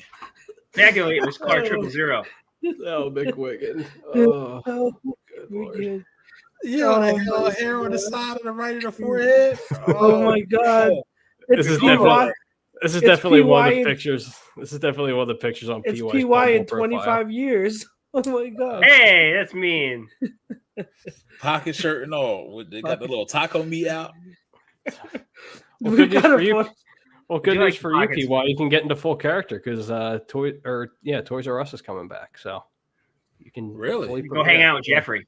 We're supposed to open like 60 stores or something like that. Okay, give us the double thumbs up, PY. Oh my god, I can't. All right, well, I mean, Jesus, I don't know how we follow that every week. Yeah, I don't know how you. We start off with so much substance. And then I just make it better. Like we're here, and then once we hit the PY5, we just go here. I mean, it was trending there, and then once again, for things not named, Justin Fields has been banned from the list. I just don't understand. I said he was banned. I said he was disqualified for this week. I don't know what to tell you, man. But you know what? Maybe if he beats the Vikings, who aren't a bottom tier defense, maybe he'll make the list. Okay. He had a great week. Hold you to that. I don't know how much weight it's going to carry. The week before then, he placed a bottom. I think outside of disqualified, you said I'm going to give him his flowers, and you're going to give him a cactus. So you give him the longest living flower. It's the most durable flower in the world. Yeah. So it's a flower that takes no responsibility to take care of. It's just there. It's just there. It's just there. You don't have to do anything with it. You're going to be in the desert, and the only thing you're going to be able to drink from is a cactus. And I want you to think about Justin Fields. I want you to think about Justin Fields when you drink that water. I won't be thinking of Justin Fields. That will be the last thing I think of. The Justin Fields nectar. Like, I'll be thinking of, can Joy Taylor make fun of the Cowboys one last time? Oh my god. Oh my god. Don asks me, this is a really simple answer. You guys can all answer it for me. Bijan! If you have much right now to have the next 5 years, Bijan. Bijan, no question. I mean, did you guys know it's actually pronounced Bijan? Bijan. Like mustard. Like Bijan mustard. Yeah, Bijan. Bijan mustard. And A-Chain's last name is actually pronounced A-Chan. A-Chan. Yeah. So I can see that. Oh, because I thought it was A-C-H-A-N-E. Is it E-N-E? It is. He misspelled it, but Yeah, it's pronounced. Everyone was net, no spell. Everyone was pronouncing it A-chain. Everyone was saying it's A-chan. It's A-chan and Bazan. Vikings are the 27th ranked defense overall, so you'll find a way to wiggle. So now you can't use that to wiggle out of it next week. Oh, yeah, they're 27th. I don't know. We'll find. I think. No, you can't go back. You can't go back on your word. Can't go back on your word. I've learned new information. The board has adjusted. I've learned new information. He said the board shifted. The word. So for the next 10 minutes, we're gonna drag this out to an hour and 30. We can either do fam. Let's go around the league. We haven't talked about the league. We haven't talked about. Does the league matter? Around the league. Oh yeah. We haven't talked about anything around the league. Other games. I was just gonna do an ask us anything. But I have a yeah. All right, first question. PY's answer it. Fam, go. Ask us anything. Last 10 minutes of the show, we give it back to you guys. There's really, there's stuff around the league we could talk about, but it is what it is. The demise of Dallas. Maybe we're going to be a 10-minute show. Yeah, you want to start with that? With the Cowboys getting absolutely. Did you hear what Jerry? Well, let's talk about what Jerry Jones said today. He said, "See, I don't think CeeDee Lamb needs more touches." Like, he's fine. He's just we need to get the ball to other people. Well, yeah, because Brandon Cooks only has 79 freaking yards through 5 games. Well, because they're using him wrong. That's the problem. I literally can see Jerry Jones talking. Somebody asked him a tough question, and he literally says, "I don't know what to tell." I don't know what to tell you. Well, the problem with Jerry is that he has a radio show where he just talks out of his butt for 3 hours a day, and then there's on for 3 hours. However long he's on there for. You know who owns that radio station, Pete? Who? Jerry Jones. Oh, really? Yeah, he owns the station. I know that's why he's on there. Talk about having your own personal outlet. Exactly, own personal everything. But yeah, it's the Mike McCarthy effect, guys. Yes, he sucks. Well, did you see what what was the former player's name? It was on the San Francisco broadcast. He literally called out Dak. He's like, "Yeah, it's because Dak sucks." Like, I didn't see that. I have to find it. It was I forget the player's name. I tried to tell everyone who would listen to me. They're like, "Oh man, Mike McCarthy's going to be so good." And I'm like, "Really?" Because Kellen Moore, when you had Kellen Moore, every year you're a top 5 offense. Yeah, it was Dante Whitner, if you remember Dante Whitner. Dante Whitner said, yeah, he played for Dallas, right? No, he played for San Fran. San Fran before that. He played for the Bills.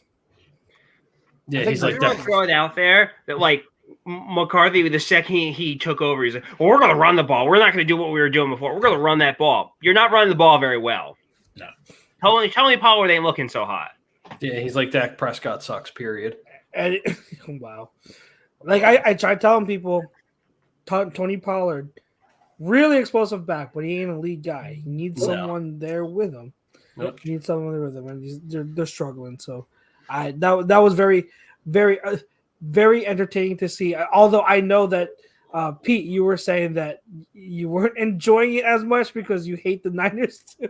I hate that the hate is equal, bro. It's not equal. I don't know how never be equal. The hate is equal. Well, you've had 30 plus years of hate. It'll never be equal because Dallas, here's the thing: they're nuisances. Dallas are gnats. Dallas don't really have a chance. Niners are annoying and they're a pain in the butt. But here's the thing: I know without a shadow of a doubt they're a good team.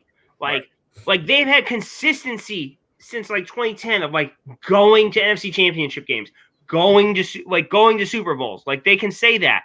The Cowboys every year, no matter what, they could, no matter what happens, we're going to the Super Bowl. Oh, we signed one random guy. Well, this guy's going to be the game changer. We're going to the Super Bowl.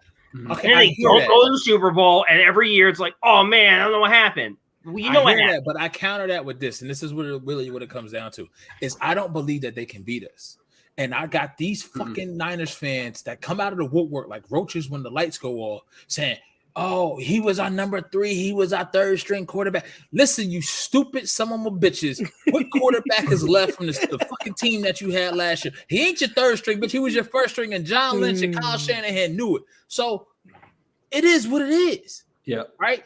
And I mean, now, we're gonna smack the Niners. It's all that matters. Like, I don't disagree with you, and it's a similar reason as to why I hate the Saints. Like it's a lot of it's very very similar. But if everyone were to ask me who do I hate more, the Saints or the Cowboys, it's easily the Cowboys. I will say this: the Cowboys fans and the team holds up to expectations that they can't meet. Yep. The problem I have with the Niners is that these bitches are whiny little. Oh, they're just whiny. Girls. I mean, the Cowboys are so much. They're just as bad, if not worse.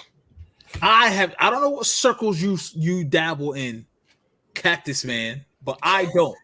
This man, you herbologist. Dude, I mean, to be fair, my uncle is a Niners fan, so yes, I do. I said this, Martian. I literally said the irony is that they put Trey Lance in. That would be so funny. That would have been. They need a spark at court. They need a spark, and I think the talent is there offensively. Dak ain't it. Play Cooper Rush at this point because just blow it up. What makes Skip happy? Jerry will never blow it up though. He has too much pride. But that's the core of why Jerry will fail. Yeah. Because here's what happens. Like, look at the last few years of guys he signed. How's it? Van Der Esch's neck is up and down. Trayvon's hurt. Amari Cooper, they traded out of here for nothing, which is insane. But Leo Collins, they signed. He's out. Yeah. What was the other linebacker? Second round, he got hurt. Yeah, Jalen Smith. Jalen Smith, he's out. Like all these guys, to where he's like, oh man, they showed a little bit of promise. These are my guys. I drafted them. Money. Listen, done. And I will say this: my boy is a Commanders fan.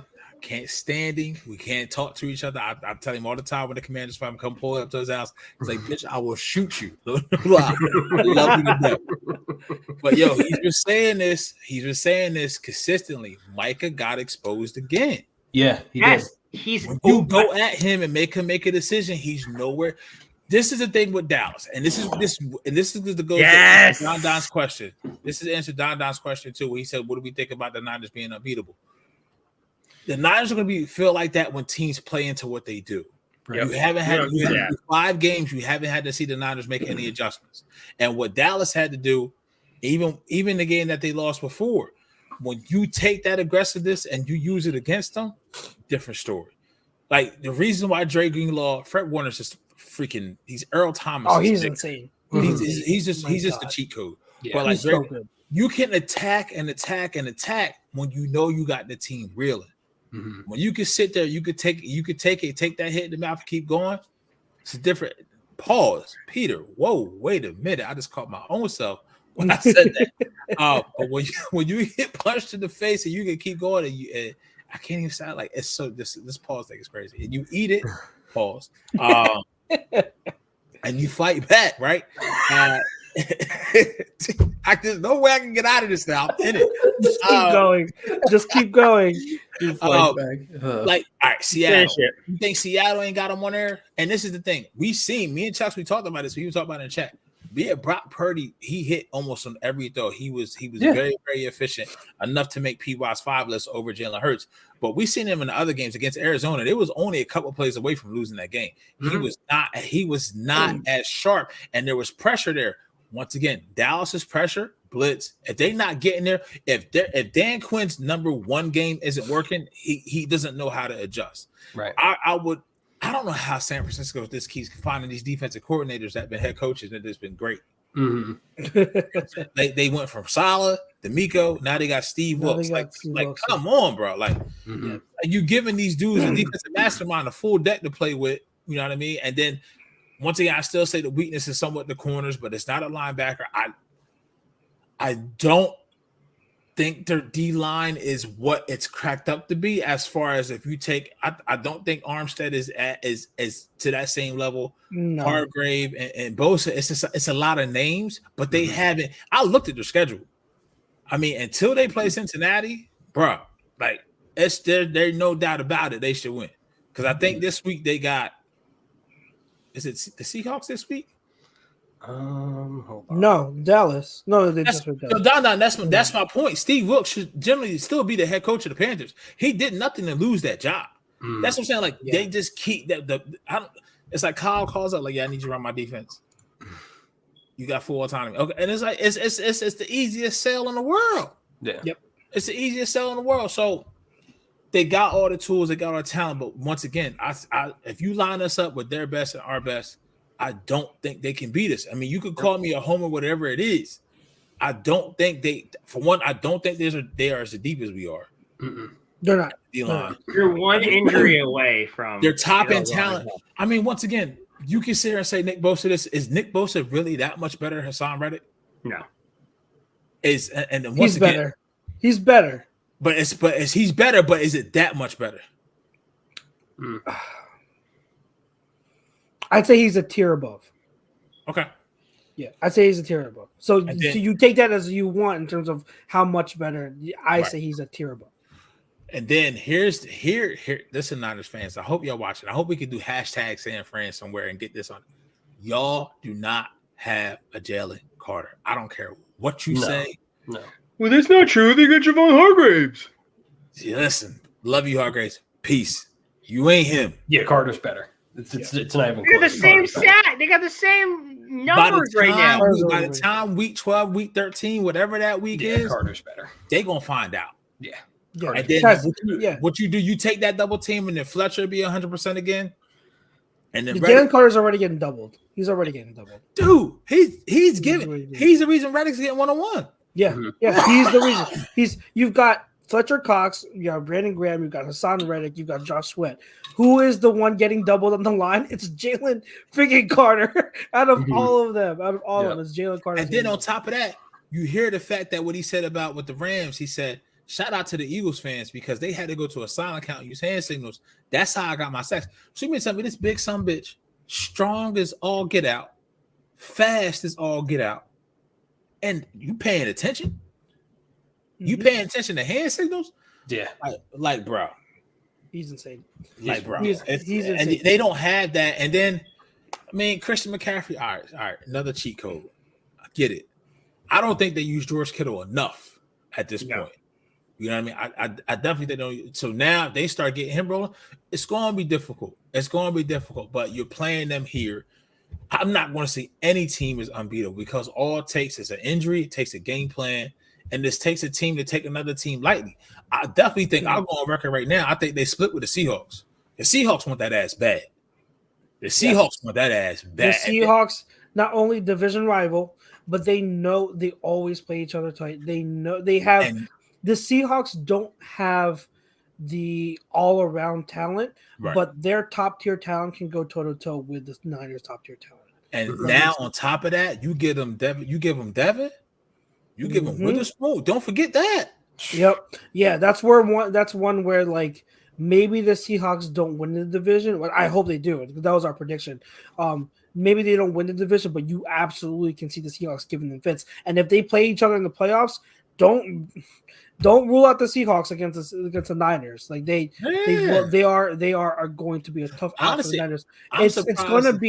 It's gonna be, to be honest, for the Niners to be beatable, it's gonna take a team like us or the Seahawks to beat them. Because to what you said, the Niners are so talented and they have an offensive mastermind in Kyle Shanahan, and their QB is playing at a high level. He's right now he's playing very well. Is he an elite quarterback or near it? No, he's not an elite quarterback or near it. So once you, like what you said, once you start rattling him, once you start getting to him, he can show imperfections. And I think that the reason why us and Seattle are a big matchup for them, I already stated as to why Seattle is, but we can out physical them. We can beat the Niners up in a way that they are imposing to other teams. So it's more of like, hey, you were the big bully. You know, the Niners are the big bully to everyone else. Well, we're bigger. We have the best lines, best trenches in the whole league, both sides of the ball. So like that's and then outside of that, we can go toe to toe with you. Our skill players can match you. So if you want to win in a shootout, we can win in a shootout, airing it out. If you want to ground and pound, we can ground and pound. Pause. Run the rock all day. You already said shootout before that. I'm just saying. So it's just one of those things where are the Niners right now the best team in the league? Yes, they absolutely are, and I'm not going to take that away from them. But they are not unbeatable. It just takes the right team to beat them. And I think, and I honestly believe, us and the Seahawks are the two teams that can. So I just looked at the schedule. They play the Seahawks on Thanksgiving. Ooh. Oh, forget Thanksgiving. I am watching that. But here's the thing: their next game is us. Ooh. So they get 3 extra days rest. Okay. But it's their second trip. It's their second. I think actually, you know what? I think that is that 4. This is a short week, isn't it? Short week, but no. So then they got. So that's their So they got the Bucks on the 19th. So they got They got 2 games in 4 days. The 19th to the Bucks. Thursday Thanksgiving they play the Seahawks, and then they got us on that Sunday, December 3rd, first Sunday in December at 4:25.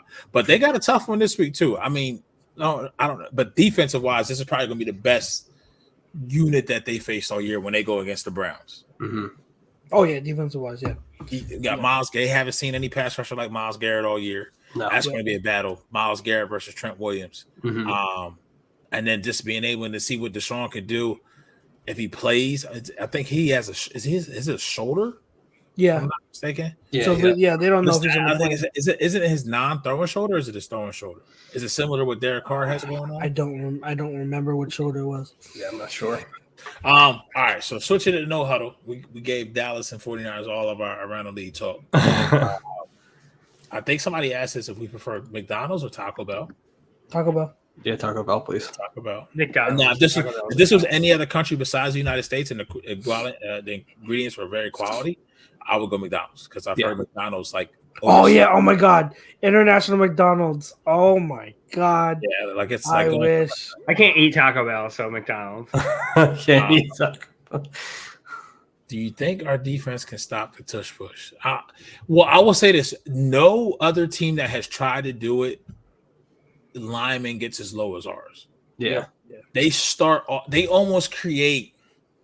They create like a zone for Hurts to go to where they get so low. So like when you have these, like when the Giants try to do it and they got people hurt, they started at regular height and then they try to get low. Like, what do you think is going to happen? Mm-hmm. And Daniel Jones probably isn't squatting 600 pounds. You know what I'm saying? Yeah. No. Don, I saw the trailer. I don't get down with the scary stuff. Nope. Yeah. Talk to me. I haven't heard of it. Yeah. Speaking of movies, have you guys seen the new horror movie on Prime? No. Totally Killer. It's so fun. Is it? I'll add it to It's like Scream meets Back to the Future meets Friday the 13th. It's so fun. And it's a comedy. It's so fun. Yeah, horror movies, I don't know. Like horror quote unquote movies, they just don't do it for me. Well, it's like a comedy. Okay. That's good. Yeah, I'll add that to my list. Like the whole premise is like a girl who travels back in time to try and save her mom from being killed. And like it's Flash? I'm sorry. Yeah, right. And like there's so much like 80s humor in it. It's hysterical. Mm-hmm. Like she shows up at a high school to try and like get like set up, and then she's like, "Oh, do you need to see my paperwork?" And the principal's just like, "No." Okay. Because it's the 80s and nobody asked for shit. Oh yeah. What was I gonna say? I was gonna say something. Now I can't forget. I can't remember what I was gonna say. Speaking of this, go ahead. No, it goes off on a little bit of a tangent, but like I was gonna say, speaking of horror movies, it's October.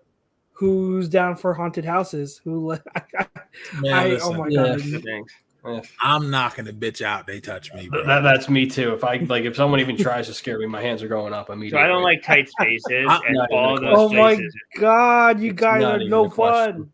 You guys are no fun. No, it's just an instinct. That's how I. I had a girl take me on a haunted hayride once, and like we go through this small section, you got to walk, and it's just like tight space the entire time. I'm cool with that. I'm just not cool with the jump scaring you. Yeah, that doesn't. Yeah. The only time that's cool if it's David Pumpkins. You know what I do though, because I'm obnoxious as hell. I don't know if I've said this before, but when I go to the haunted houses, No. What like I'm talking about what I do in haunted houses. When I go to a haunted house, the jump scares and everything. That's like that sucks. So what I do is I just yell the whole time. I'm screaming at the top of my lungs, and I'm just like, let's go, because I'm jumping around so that like if they jump out at me, I'm already yelling. So, Yeah, they're like, sir, you're not even inside the house yet. Why are you screaming? Sir, calm down. That's what I do. It's oh my god, it's so much fun. I love it. See, Martian, that's a real life scare. That is a real life scare. Lay your bills out and just scream. Yeah. Yeah. No, so before we get up out of here, yes, Don, the Miami head coach was stupid. He should have took the knee. Dumb. I got a PSA. Never put money on Notre Dame ever. They burn me every year, every time, and I don't know why. So another question. They asked if the Phillies win tomorrow night. I say yes. Our starter in that game is definitely better than their starter. It's going to be a raucous crowd. I say yes, we get a W. I don't know about you guys. Last night's loss was a pretty tough one, but it is something that they did exactly last year. So we'll be all right. I think we'll be all right. I don't know how it took us this long to get to this point, but somebody, two of us here, not named Pete, bitches went viral via Cross and Broad. Right? It's not fair. Oh, that was so fun. That was me and Pete don't even get invites to these things. I couldn't make it. You could. I don't know. You could go. I wasn't asked. You could go. Fun. It's not my house, so yeah, it's not my house either. Yeah, but I mean, there's going to be more. But no, I couldn't go. The boys had a great time. I could tell. It was a blast. Somebody looked like there was something going on. There was a whole lot of vibration in the lower legs and a lot of shaking and a lot of screaming. So there was no females present. There was one female in the shot that what went viral. Okay. In the shot that what went viral. So hats off to the boys. I think you guys are celebrating. Was you celebrating the 4-for-1 call at the end of the first half? Yeah. Yeah. Okay. Yep. Yeah. So they get a little animated, man. I was so pissed off up until that point. You can actually, I was just because of Quez. I was just like ruined the whole time. I was heated, and then even when AJ had that long pet catch, and then even when with the DPI, I was still like this fucking shit. Like I was so pissed, and then when they got the sneak in, I was like yes, because I was like all right, fine, I can breathe. Quez didn't ruin it. It's okay. But yeah, so I guess we'll end it here, and it's a little shy of 1 minute and 45. Cool. Win Sunday I don't know how it's a 4:25 game. This probably could be a 1:00 game, so people can get about their day. Right. But it is what it is. I think we get a win. Games. What are they? I think I will say this. I don't know about scheme wise because I just don't know where Salah's at as a D coordinator. But personnel wise, toughest defense we played up until this point. Yeah. They don't blitz and they don't play man. They play zone. This is the perfect when we asked the question about the kickoff. And fam, if you rewatch or you're going back to the beginning, tonight's kickoff question was: will the Eagles front end, their defensive line, cover up the mistakes of or the lackluster of the secondary, aka the back end? Hashtag Flat Cummings. So this is a defense that we're playing on Sunday that doesn't matter. They have the personnel to do it. Yeah. When you have the personnel like that, like they have on the defensive side of the ball, the game plan somewhat be damned because you just have talent. You know what I mean? And they have the talent, and it's going to be a great matchup. It's going to be a great matchup from our offense versus defense. Obviously, I think that's probably a wash somewhat. Maybe we have a slight edge because of our quarterback and our O-line. But our defense versus their offense outside of the secondary, if Zach Wilson is given time, Garrett Wilson could be an issue. But Brees their Hall. offensive line is in shambles. I mean, Aaron Rodgers lasted 4 plays because of that offensive line. He had pressure on him from the get-go. And so I think PY said, 6 sacks, 7 sacks, 8 sacks? I said 10. Wow. They have no line. But and Chucks could be their starting guards right now. Yeah, but the last time we said, the opponent doesn't have an O line, we're going to sack them all game. The Commanders happened, and we barely got to Sam Howell. So let's ease up on it. Let's not get our. We sacked him 5 times. That's a solid. Yeah, but how many? Yeah, and how many times did he also have a ton of time back there? And how many times did he manage to escape the pocket? Like we didn't. It's let's calm down. It's not just UPY. It's like whenever we face a bad D line or bad offensive line, we're like Eagles fans everywhere go, oh, we're gonna set the record for sacks. Like, calm down. Don't jinx it. Just let it happen because then it doesn't happen, and then everyone's pissed off. So like they know that the Jets offensive staff knows that is going to be that is not a pro that the advantage that they have in that matchup. So they would definitely be trying to be dead by halftime. So we'll see. But to all those out there, thank you for rocking with us, fam. You already know A2D on all social handles. Shows every night, Wednesday night. Once again, hockey happy hour for us. You got, I think Sports Hounds is still around on Mondays. Yes. Rivals, and then us on Tuesdays. I won't go down to the whole litany, but this is content here every week, quality content. Just we're not just quantity over quality. It's quality with quality. So for everybody rocking with us, we thank you. We love you. Hug your loved ones. Tell somebody you love them. Chiquita, what's up? I was looking for you. I'm glad you chimed in.